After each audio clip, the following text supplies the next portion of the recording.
Kalian pengen jadi menteri kayak mereka?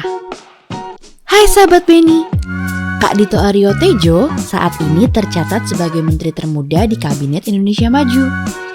Kak Dito dilantik menjadi Menteri Pemuda dan Olahraga di usia 32 tahun.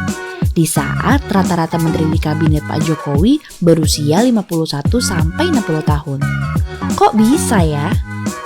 Bisa dong, karena diangkatnya seorang menjadi menteri oleh Presiden berdasarkan Undang-Undang Nomor 39 Tahun 2008 harus memenuhi syarat berikut ini.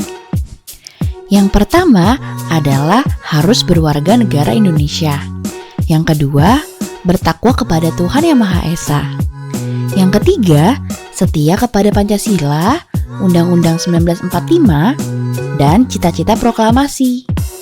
Yang keempat, sehat jasmani dan rohani. Yang kelima, memiliki integritas dan kepribadian baik. Dan yang terakhir, tidak pernah atau sedang terjerat pidana. Sahabat Beni, bisa lihat kan kalau nggak ada ketentuan usia untuk jadi menteri dari syarat ini. Untuk jadi menteri, emang nggak ada batasan minimal dan maksimal usianya. Apalagi ya yang nggak ada? Yap, untuk jadi menteri juga nggak ada syarat minimal pendidikan.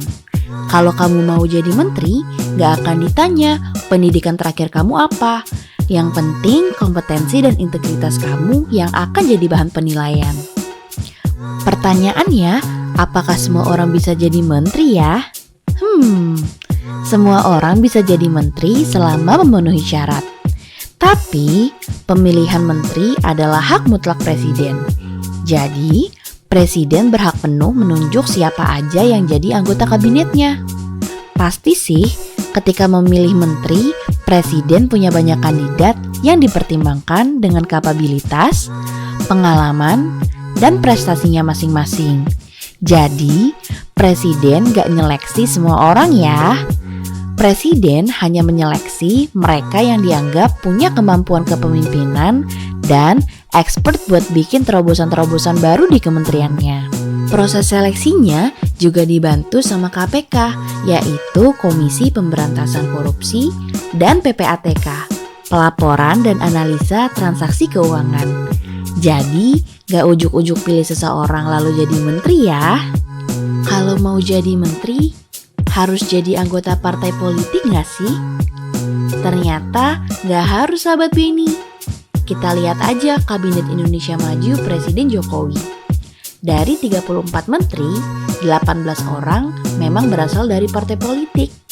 Tapi 16 sisanya adalah menteri independen loh. Ada Pak Hadi Cahyanto sebagai Menko Polhukam, Bu Sri Mulyani sebagai Menteri Keuangan, Pak Erick Thohir sebagai Menteri BUMN, dan masih banyak lagi. Lalu, tugas para menteri itu apa aja ya? Nah, sebagai bagian dari eksekutif, menteri bertugas membantu presiden untuk melaksanakan pemerintahan. Karena posisi ini, para menteri bertanggung jawab langsung pada presiden. Para menteri juga dituntut bisa membuat, menetapkan, dan melaksanakan kebijakan di bidangnya masing-masing.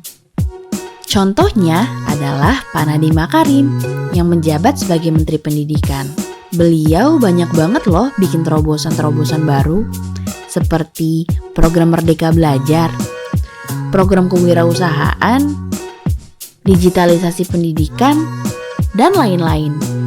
Baru-baru ini, Mas Menteri satu ini juga bikin heboh karena berencana mau bikin marketplace guru.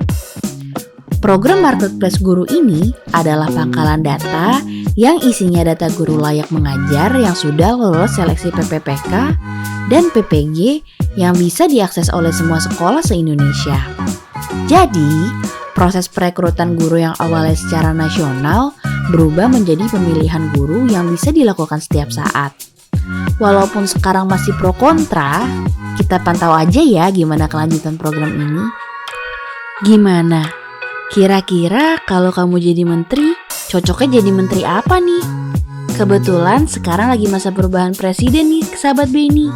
Biasanya menteri-menterinya juga akan dirombak dan digantikan oleh orang-orang baru. Kamu tertarik nggak untuk gabung? Kasih tahu Min Beni di kolom komentar ya. Sampai jumpa di video pembelajaran selanjutnya.